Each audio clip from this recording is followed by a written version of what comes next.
Thank you. All right, here we go. Okay, my name is Lydia Yousief. I'm one of the complainants on this Title VI complaint. In 2021, white art commissioners, alongside director Carol Vincent, worked diligently to fire 3 women of color, and no one stopped them.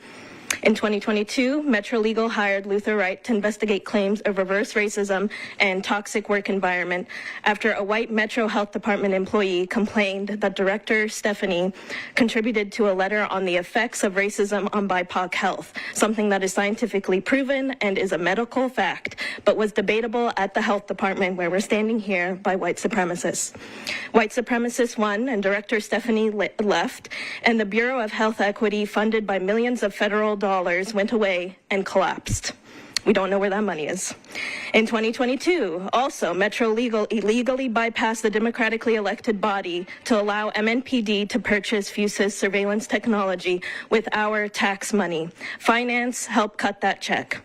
In 2022, the Community Review Board Director Jill sued Metro on grounds of racism.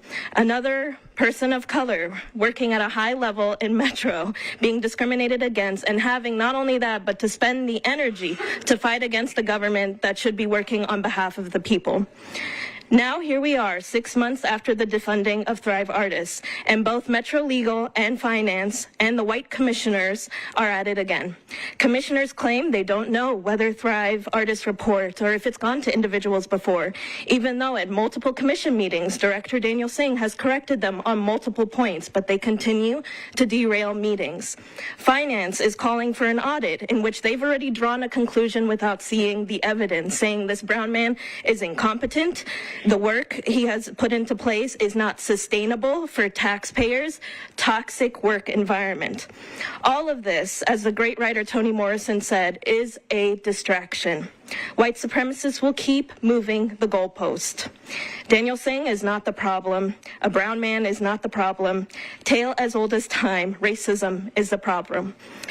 They will say the solution is an apology. Actually, former commissioners Marianne Bird and Jim Schmidt, before they voted to defund working class and BIPOC artists, approached me during that August meeting after my public comment.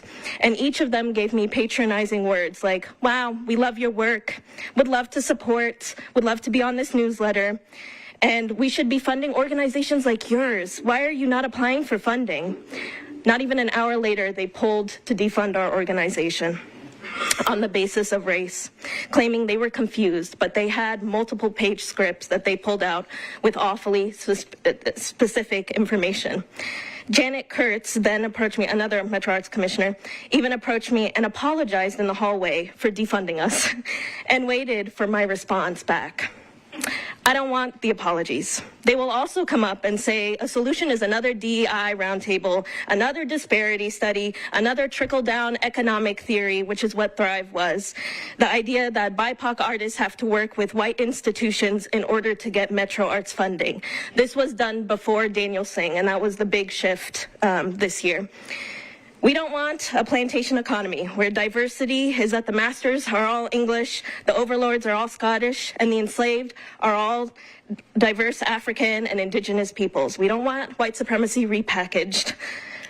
Right now, Crumbo is acting like a mafia leader, threatening working class artists via fascist newspapers like The Banner and The Pamphleteer, saying, if y'all want the money, artists, you have to let Daniel Singh go. You have to stop the equity work. Crumbo and Dietz on Monday went as far as to suggest and threaten taxpayers with abolishing Metro Arts and privatizing our tax dollars. That's what's at stake.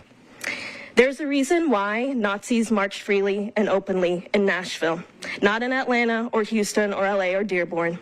For them, this city is comfortable. They have to be represented and protected by the highest orders. I am asking this commission to not watch this happen, to not enable this, to not represent and to not protect white supremacy. The mayor, as of now, won't do that. He's waited 6 months. He's allowing white supremacists to do what they do best, funnel our taxes, our wealth to their friends because they donated to his campaign. The longer people are made to suffer by this government, the louder the cry, and the greater the threat to Metro's stability and legitimacy, because the people will always win.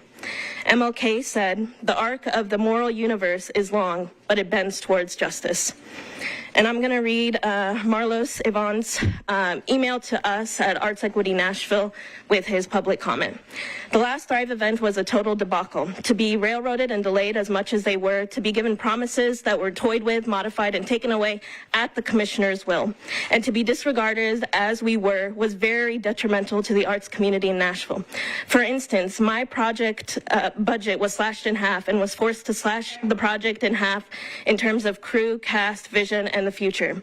I had a plan of working with our youth so that they could not only learn more about the art, but the ones in control of running a film set alongside myself.